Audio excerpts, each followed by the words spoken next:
dia punya busuk tu bertambah macam, ini tak boleh nak brain ni.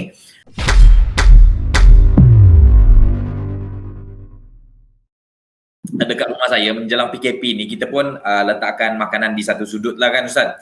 Bila kita letakkan makanan di satu sudut, jadi satu hari secara kebetulan, tapi saya tak percaya kepada kebetulan sebenarnya. Dalam dunia ni mesti Allah akan bagi satu ibrah ataupun dia punya pengajaran dia lah kan Ustaz. So satu hari tikus masuk dalam rumah tau Ustaz. Dan amazing ni, saya tak tahu macam mana tikus tu boleh reach di tempat tinggi pula tu Ustaz, dekat store makanan kita. So makanan dekat situ bersepah, makanan dekat situ bocor. So esok paginya alhamdulillah saya pasang perangkap tikus dan lusanya tikus dapat ditangkap. Dan selepas settle isu tikus ni tadi, ada satu isu lagi yang saya perasan. The next day, which is hari kedua, saya perasan Ustaz, dalam bilik store tu bau busuk tau Ustaz. Tapi busuk tu boleh handle lagi lah. So saya pun kata, esoklah saya bersihkan bekas-bekas dia punya najis dia kot. So, hari keempat, saya masuk, saya buka saja store tu Ustaz, dia punya busuk tu bertambah macam, ini tak boleh nak brain ni. Tapi saya pun kata, tak apalah, esok lah. Maksudnya hari kelima lah. Sekalinya Ustaz, hari kelima dia punya busuk tu lagi tak boleh nak brain lah. So dekat sini saya dapat satu ilmu, which is kita ni kalau kita merungut saja, kita redha saja tanpa kita melakukan apa-apa, dia tak jadi Ustaz. Maksudnya result itu tak akan datang sekiranya kita macam ni lah nasihat aku, dah PKP nak buat apa. So macam contoh mungkin yang sedang menonton ni ada usahawan ke ataupun sedang buat bisnes ke, apa Ustaz punya cadangan ataupun Ustaz punya nasihat kepada kami-kami ni, especially saya lah sebagai seorang usahawan. Bila usahawan ni, contoh especially saya yang buat kelas-kelas tak boleh nak dilakukan, postpone, cancel. So macam mana nak menangani krisis masa sekarang ni? Tak apalah, redha je lah, tapi tak buat apa-apa. So apa Ustaz punya nasihat kepada kami-kami ni Ustaz Macam tadilah, nasihat tu untuk diri saya sendiri ya. Alhamdulillah saya ada seorang ibu yang sangat baik, sentiasa menasihati saya, dan dia akan sebut setiap kali kalau dia nampak saya, dia kata ingat ya, bicara tu untuk hati sendiri. Ya, telinga yang terdekat untuk mulutmu adalah telingamu sendiri. Maka apa yang saya cakap ni sebenarnya untuk telinga saya ni, dua telinga saya ni mendengar, dan saya harap hati saya menada, bukanlah untuk orang lain ya. Saya ada tulis sikit dalam IG saya kan. Kan dulu kita pun nampak pasal Sungai Kelang di KL ya, dua tarikh berbeza, sebelum PKP dan selepas lebih kurang sebulan PKP. Kita tengok masa dulu airnya sangat keruh ya, sekarang ni dengan PKP airnya jernih mengalir ya. Dan kita tahu bahawa bumi ini, alam ini sedang merawat diri dia ya. Bila kita tak kacau dia, alam ini secara semula jadi dia rawat diri dia sendiri ya. Jadi saya suka kepada satu analogi juga. Sebenarnya hidup kita ni sama macam kita drive di highway. Ya, kita drive di highway. Kadang-kadang kita pecuk sampai 110, 120 mungkin atau lebih lagi lah. Bila kita memecut, cuba bayang kita tekan minyak, kita tengok ke depan, makin laju kita tak boleh pandang ke lain. Satu saat kita teralik, mungkin kemudian kita akan berada dalam gaung ya. Nak ceritanya, kalau kita ingat balik dulu sebelum PKP ni, kita sekarang pukul 5 ya, kita tak sampai di rumah lagi ya. Kita mungkin baru nak set kemas-kemas barang-barang kita di pejabat ya. Tapi kita kena ingat, kita keluar pukul 4 pagi, pukul 5 pagi, pukul 6 pagi, pukul 7 pagi. Kita keluar saja daripada taman kita, dah tersentak. Kita nampak lampu merah dan panjangnya tak tahu berapa kilometer. Kita terperangkap kat sana. Kat situ kita mula merungut-rungut, kita marah-marah ya. Dan itulah kita buat hari-hari. Kita sampai ke office, kemudian kita tengok banyaknya kerja ya. Kerja lebih banyak. Kadang-kadang di office kita kena marah dengan bos. Kerja yang kita dah buat kena buat sekali lagi. Saya nak bayangkan ni, maknanya Masya Allah, kita betul-betul macam memandu 120 km yang tekan minyak di atas highway.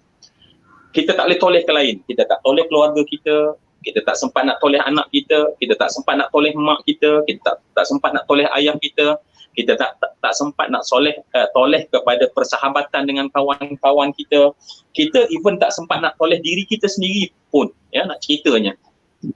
Tetapi bila di highway kita akan ada RNR, kita bagi signal di Malaysia ni belah kiri, kita kena masuk kan, kita parking kat sana, kita berdiri, ambil ruang, ambil masa, ya. Baik, PKP ni sebenarnya PKP dia lebih kurang RNR, maknanya kita masuk, kita kena pasal. Sebab tu saya suka ada seorang ulama, ya, dia bagi tahu kalau kita nak betul-betul highly effective PKP ni, kena set niat dalam hati, kena buat niat. Dia kata, aku menahan diri di rumah ini kerana Allah. Dia sampai ajar ke sebegitu sekali, ya. Jadi okey, bila kita parking, apa kita buat? Kita buat rest and recovery, kita buat rehat dan rawat. Sekarang kita tengok balik, kita di rumah kita, ya. Kebanyakan kita, apa yang kita buat adalah rehat. Yang kita buat adalah rehat. Kita tidur tak nak bangun, rehat. Kita makan, rehat. Kita tengok TV, movie, rehat. Kita main game, rehat. Kita santai-santai tengok pokok bunga depan rumah kita, rehat. Kita bersembang-sembang, rehat. Bila kita rawat? Jadi kita tak adil pada diri kita sendiri ketika Allah bagi masa ni, sebab kita hanya merehat tetapi tidak merawat. Ya, banyak benda yang kita kena rawat, ya, dalam hidup kita ni. Dulu kita mengaji tak berapa lancar. Kenapa tak lancar? Sebab macam mana nak lancar? Keluar pagi pukul 5, balik pukul 7 malam. Oh, fardu ain tak berapa selesai. Ya, macam mana nak selesai fardu ain? Ya, bab taharah tak selesai lagi, contohnya, ya, contohnya. Oh, bab puasa tak lama lagi, masih lagi tanya lagi, ya, kalau pakai inhaler. Itulah soalan setiap masa. Kenapa? Sebab reflect kepada kita yang tak cukup ilmu tadi. Sebab kita di highway, kita sedang memecut, kita tak sempat fikir semua benda tu.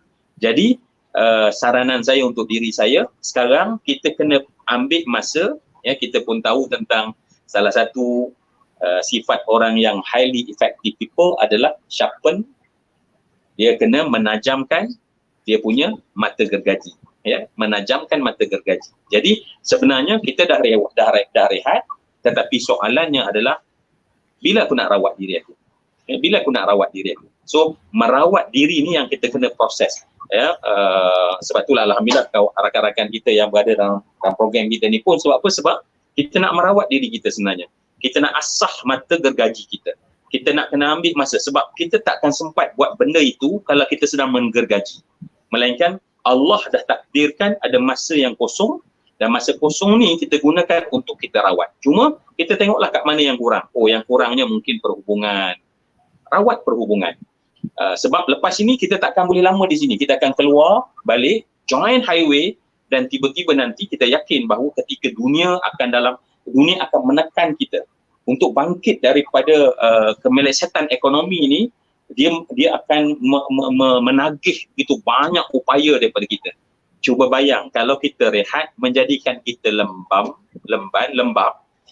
dan kita tak rawat, apa jadi pada kita? Ketika dunia menagih kita untuk jadi lebih baik daripada sebelum kita masuk ke RNR, ya. Jadi sebenarnya kata kuncinya adalah sejauh mana aku merawat. Sejauh mana aku merawat diri aku. Sejauh mana aku merawat minda aku. Sejauh mana aku merawat emosi aku. Sejauh mana aku merawat spiritual aku. Sejauh mana aku merawat komunikasi aku dengan orang yang aku sayang. Sejauh mana aku merawat komunikasi dalam keluarga aku. Dan inilah sebenarnya proses rawat yang kita kena buat. Sebab kalau proses ni kita tak rawat, jangan hairan tengah rehat pun tak rehat. Berapa ramai suami rasa menderita, isteri rasa menderita, anak-anak rasa menderita sebab kita semua pakat rehat tetapi tak merawat. Jadi sebab tu RNR kena dilihat PKP ni sebagai RNR untuk kita betul-betul insya-Allah merawat, bukan hanya merehat diri.